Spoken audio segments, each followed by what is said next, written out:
Well, Joel Rubin is a former Deputy Assistant Secretary of State. He joins me now live from Washington, D.C.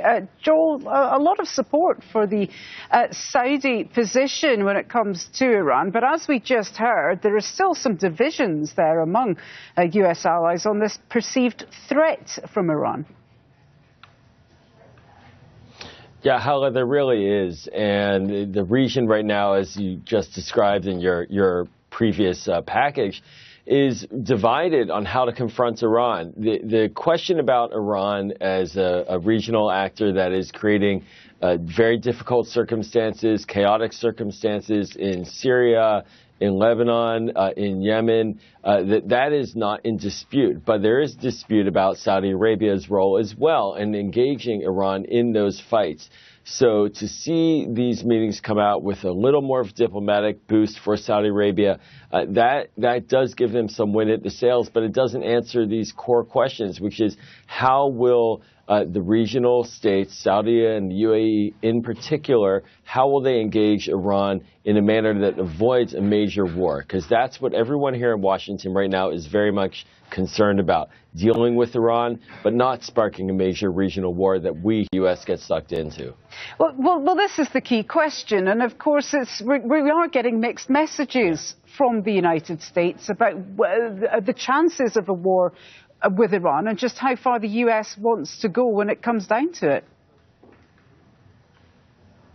Yeah, we really are having a dissonant policy right now coming out of the White House. The president one day says he doesn't want a war, he doesn't want Iran to be hurt. And then the next day, his national security advisor sends 1,000 or 1,500 troops out to the region and puts Iran on notice, essentially.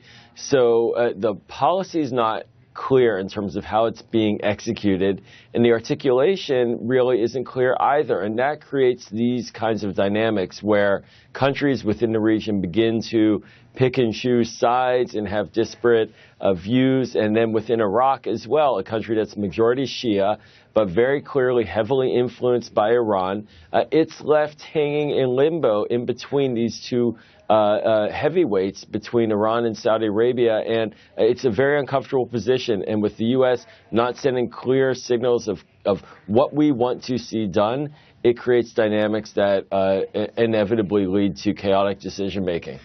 One of the issues that the U.S. has been relatively clear on is the fact they want to see more unity within the GCC.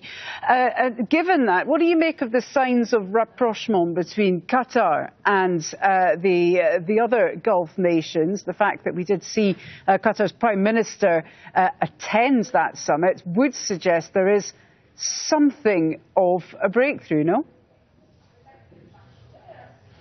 It's a good sign. It's critical not only for the Gulf states to deal with Iran as the top line messages and why they need to have Gulf unity, but so within the region and for regional stability. To have tension points reduced is always a good thing. And so to see that opening, that hopefully will become an opening that begins to expand and where there are real discussions of reestablishing normal relations between the parties. The region doesn't win when it has these tension points. And right now there are tension points practically everywhere one goes. And I think that's also partly centrally why the United States policy is so difficult right now. It's not as if we here in Washington have a magic wand and that the White House can just decide there's one thing that it'll do and everything gets resolved. If regional actors continue to be at loggerheads,